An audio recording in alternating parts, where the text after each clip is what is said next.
Queridos amigos y amigas de la librería Orwell, acudo puntualmente a mi cita de primero de mes para consignar una lista de libros que creemos que os pueden interesar y vamos a ello. Y hoy doy comienzo esta lista con algo que no suelo yo leer, que son biografías. He leído una biografía estupenda que me ha encantado, que habla de una personalidad que fue Albert Schweitzer, Premio Nobel de la Paz de los años 50.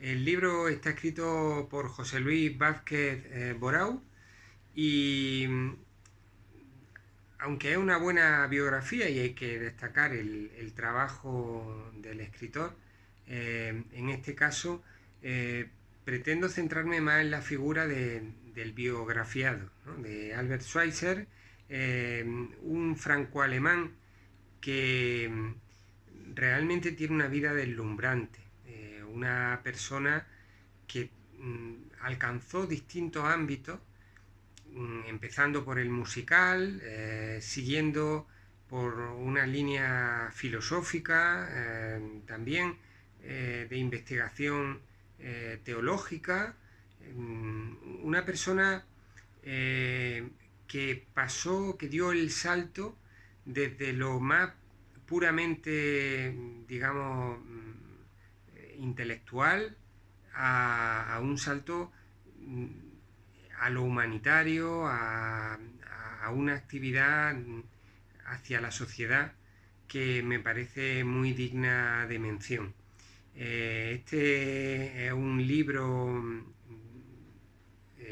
relativamente fácil de leer, rápido, y en él se van contando, pues digamos, la evolución de Schweitzer desde que es joven y empieza a convertirse en organista, a estudiar la música en la que se hace experto de Bach, del compositor, y de ahí, pues digamos, toda su investigación a propósito del cristianismo, de la vida de Jesús, que fue muy polémica porque confrontó a la imagen del Jesús histórico con el bíblico y cómo,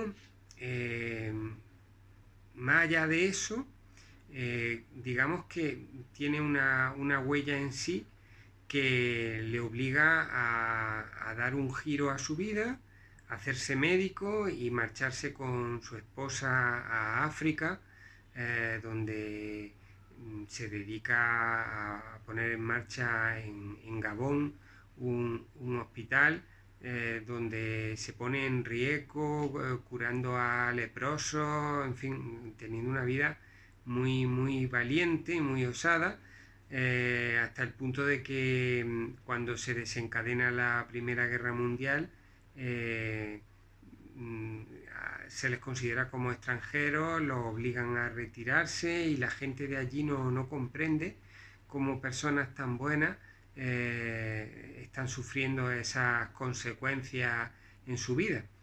El libro, este libro, esta biografía es interesante también porque hay muy pocas cosas publicadas de Schweitzer en España y entonces la mayoría se publicaron en Hispanoamérica y el libro se dedica también, esta biografía, a entresacar fragmentos de la obra filosófica, musical de Schweitzer, y entonces nos ayuda a acercarnos a su pensamiento, ¿no? A su línea filosófica que se centraba fundamentalmente en poner en primer lugar la vida, ¿no? Él creía, tenía una idea de que la humanidad en un momento dado se iba a hacer más consciente y que los individuos iban a vivir más al servicio de sus congéneres y respetando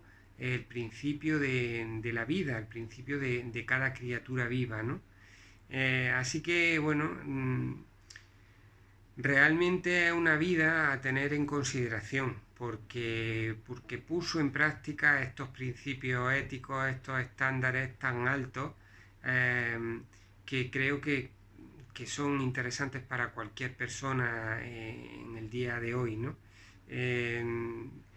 Una persona intelectual, pero también de acción,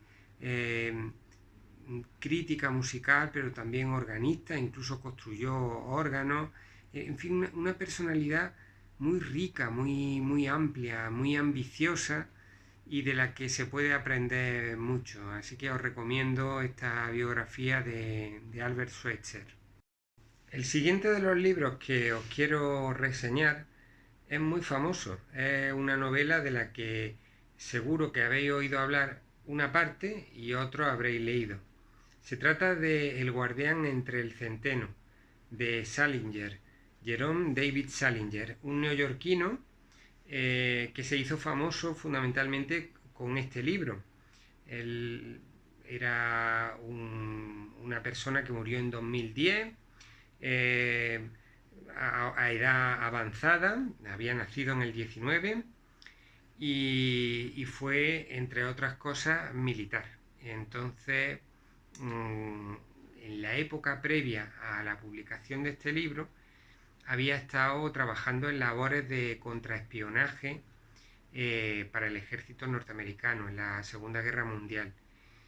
Y esto, sumado a la leyenda negra de que esta novela se encontró en los bolsillos o en las manos de varios asesinos después de perpetrar sus crímenes, generó una leyenda negra en torno a ella que hizo que se prohibiera en muchos institutos norteamericanos, por ejemplo, como lectura.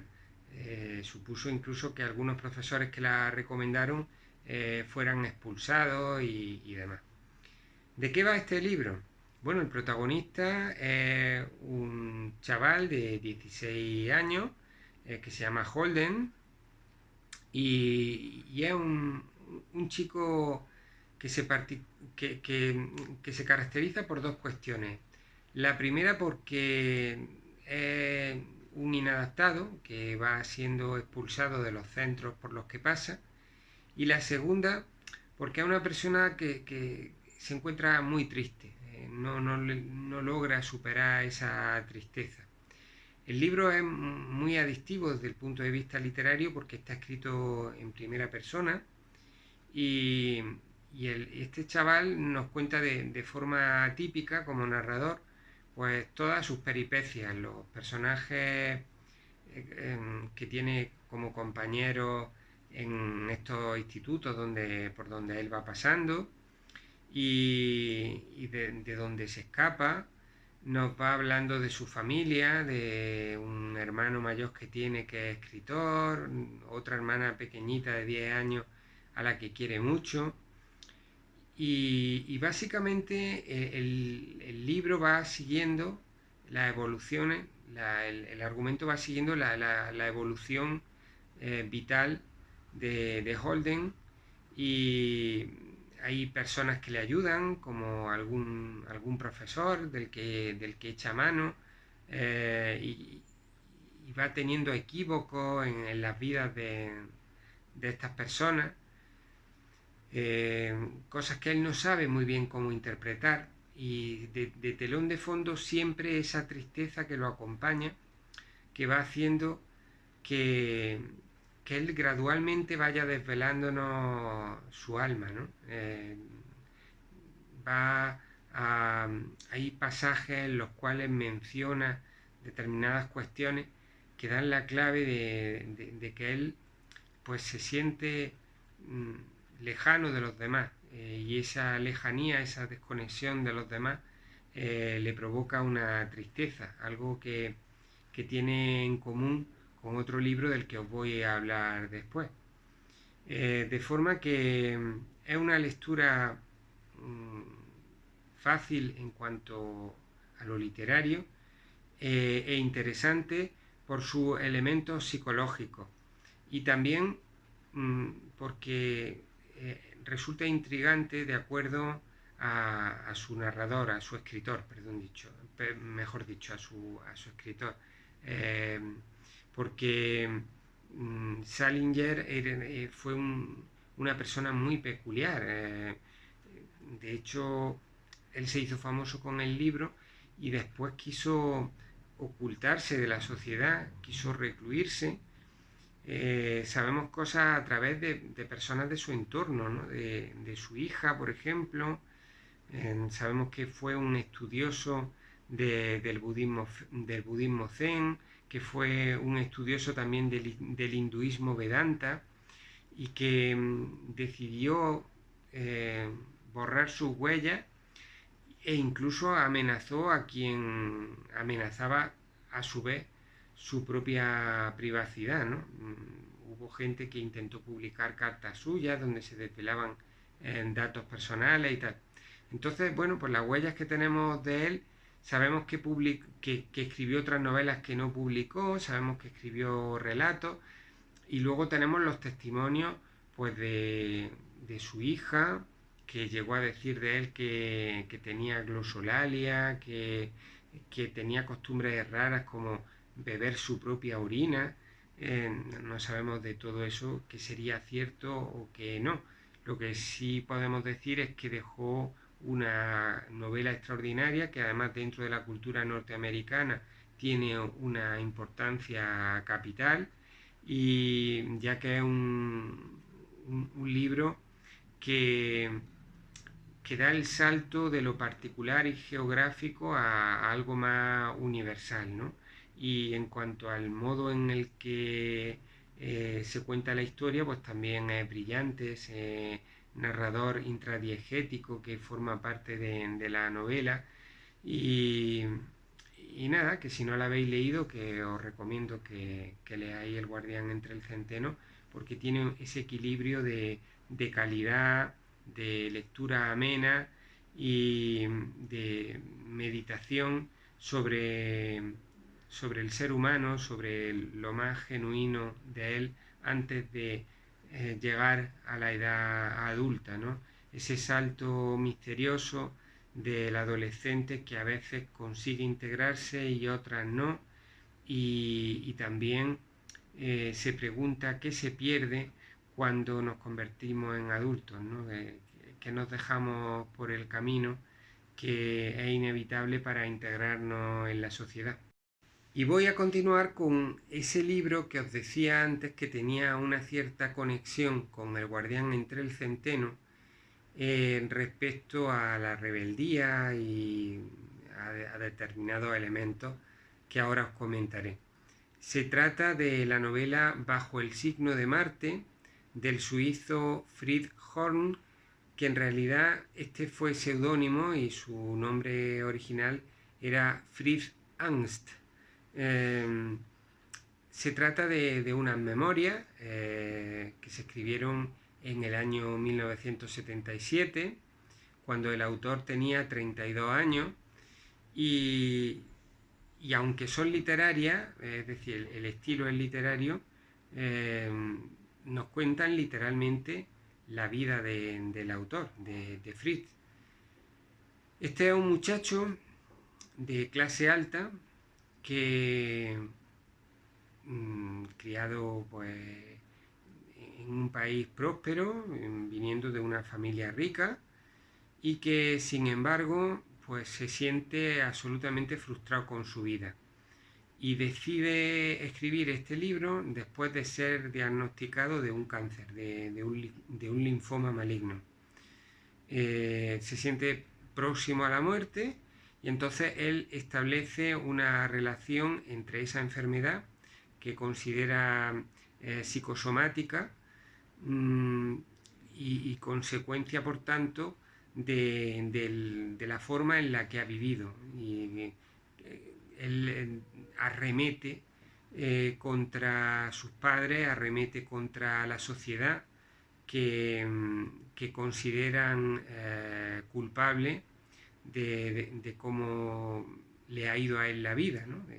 Y entonces llega a revolverse contra la divinidad, no tiene en común con el protagonista del Guardián entre el Centeno, que era un protagonista ficticio y en este caso estamos hablando de una persona real, una persistencia de la depresión, de la neurosis y cierta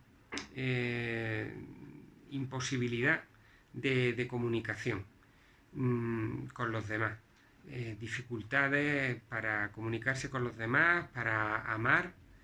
Y todo esto es muy curioso porque este es la única novela de este escritor, es una buena, una buena novela, unas buenas memorias, quería decir, una obra literaria muy digna de consideración, pero un libro único, a eso es a lo que me refería. Si en el caso de Salinger, con El Guardián entre el Centeno, pues casi ese es el libro que lo hizo famoso, en este caso también, pero tratándose de un libro de memoria y además como digo, escribirse cuando él es diagnosticado de cáncer, enfermedad que por cierto no superó. El apellido del escritor, Angst, en español significa angustia y claro, está muy en la línea de lo que él dice en el libro, ¿no?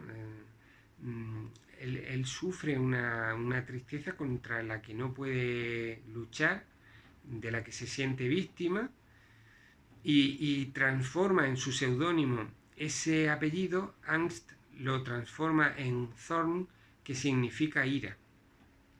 Y de esta forma, él lo que viene a decirnos es que lo único que le queda de digno es poderse rebelar contra lo que le sucede, porque él está absolutamente en contra de los valores del mundo burgués en el que se ha criado.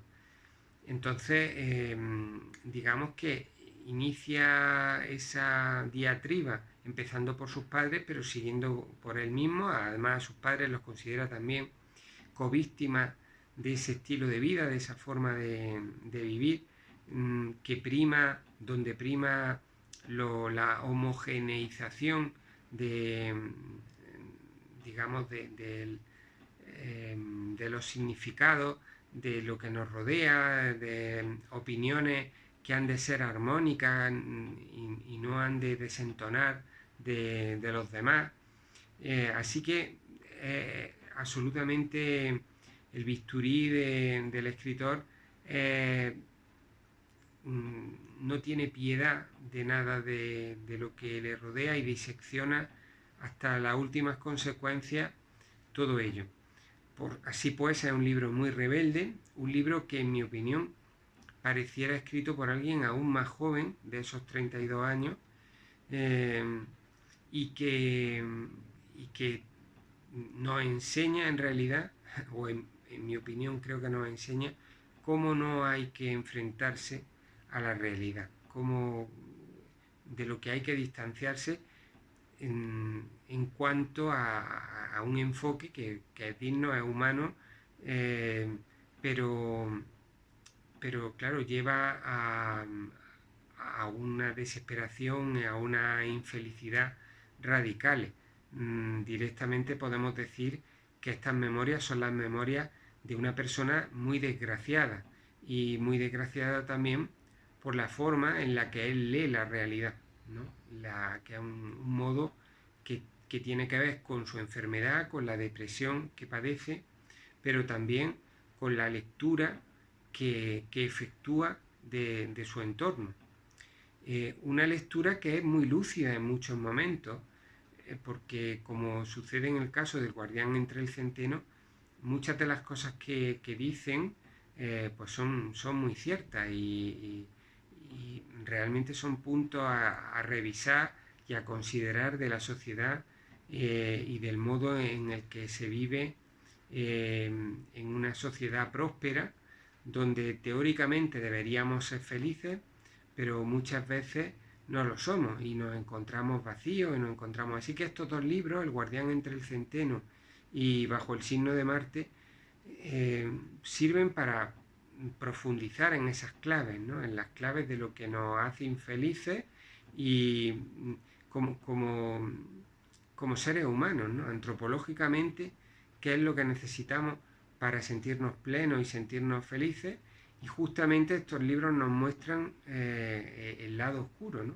Cómo podemos terminar cuando leemos la realidad de determinado modo, ¿no? De un modo tan cruel que nos sentimos alejados de nuestra esencia, nos sentimos eh, aprisionados en los moldes que los demás generan para nosotros si no sabemos romperlos, si no sabemos crecer como personas y nos quedamos encerrados en ese molde que los demás hasta cierto punto de modo involuntario o socialmente generan una jaula donde no podemos crecer ni desarrollarnos. Y continuemos este periplo con una novela de un albanés, Ismail Kadaré, novela del año 1976, El Palacio de los Sueños, que está también muy marcada por el origen nacional, por el contexto histórico de este escritor. Albania, en los años en los que se escribió este libro, tenía parecidos siniestros pues, con la Corea del Norte o con la Unión Soviética de Stalin. Y este escritor, muy rebelde, utiliza la literatura como una herramienta de denuncia de lo que allí se vive. Pero para poderse saltar la censura, lo que intentó fue crear una obra de carácter alegórico que aparentemente estaba ambientada en el Imperio Otomano. Y así consiguió burlar a la censura, porque lo que aquí encontramos es un país ficticio, ambiguo, que remite claramente a una dictadura, donde hay una institución que es el Palacio de los Sueños, el Tabir Saray, donde se van a revisar los sueños que tienen todos los súbditos del reino, sin dejarse ni uno solo, intentando escudriñar a través de esos sueños posibles rebeliones o cuestiones que pudieran surgir en el país. De forma que nos encontramos una distopía en la que dentro del argumento se genera un organismo estatal que nos recuerda mucho a las narraciones de Orwell, donde unos funcionarios sumamente fríos se encargan de seleccionar sueños, de interpretarlos, de archivarlos y de encontrar sueños clave que podrían ser importantes para la historia. El protagonista del libro se llama Mark Allen y pertenece a una importante familia del país donde se contextualiza la historia y consigue ascender tras una larga preparación, consigue entrar como funcionario ascendiendo dentro del escalafón. Primero pues lo ubican en esa selección de los sueños y luego lo ascienden a interpretación e incluso después se convierte en un alto funcionario. Es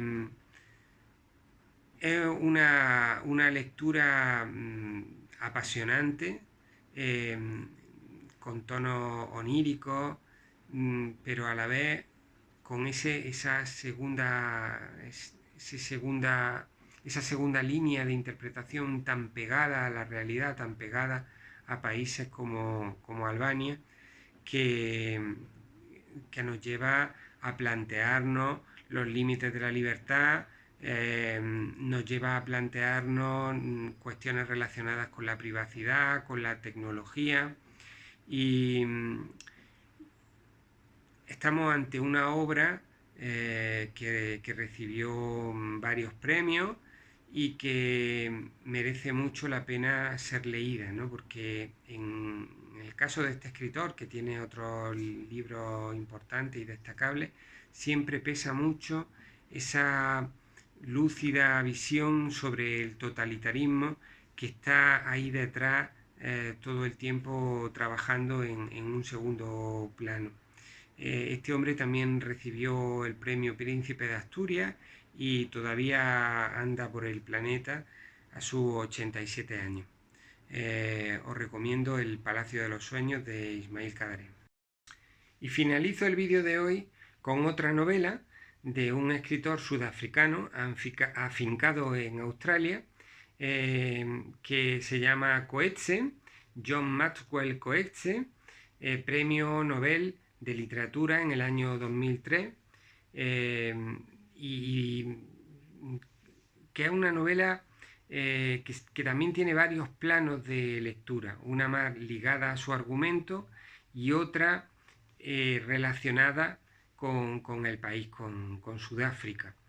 En este caso, el protagonista es un señor de 50 y tantos años, David Lurie, que es profesor en la Universidad de Ciudad del Cabo, profesor de comunicación, y que ha estado casado 2 veces, está divorciado y lleva una vida un poco chunga. Porque, bueno, pues frecuenta prostíbulos, lleva una doble vida. Por un lado, tiene un prestigio como profesor universitario, y por otro, pues como está divorciado y anda un poco solo, recurre a la prostitución y, de ahí, pues, después de determinadas cuestiones que le pasan en la novela, acaba liándose con una de sus alumnas, lo cual va a desencadenar una serie de desgracias que son las que le llevan a tener un desenlace realmente fatídico desde el punto de vista vital. Es una persona que no se quiere ceñir a los moldes de la sociedad, tampoco tiene una ética desde el punto de vista religioso, ¿no? Sino que es una persona que se enfrenta a los demás arguyendo cuestiones, digamos, biológicas o nietzscheanas, ¿no? No queriendo asumir comportamientos que claramente no son muy buenos ni para él ni para los demás. Así que en el libro hay varios temas muy importantes. Está el tema de la violencia, porque la obra se divide en dos partes muy diferenciadas. Lo que os estoy contando son pinceladas, pero hay una parte de la novela que no se parece en nada a lo que os estoy diciendo. Y entonces, bueno, pues por un lado hay una temática que es cómo él se relaciona con las mujeres, mujeres a las que utiliza, con total egoísmo e impunidad, sin ninguna consideración más allá de su propia satisfacción y su propio egoísmo. Y esto, pues claro, luego tiene un paralelo en otra serie de cosas que le van sucediendo a él por otra parte digamos, de las personas del país, porque este libro está muy marcado por lo que significó históricamente el apartheid en este país. Así que en Sudáfrica la violencia no es un coto privado ni de la raza blanca ni de la raza negra, sino que todos se llevan su parte.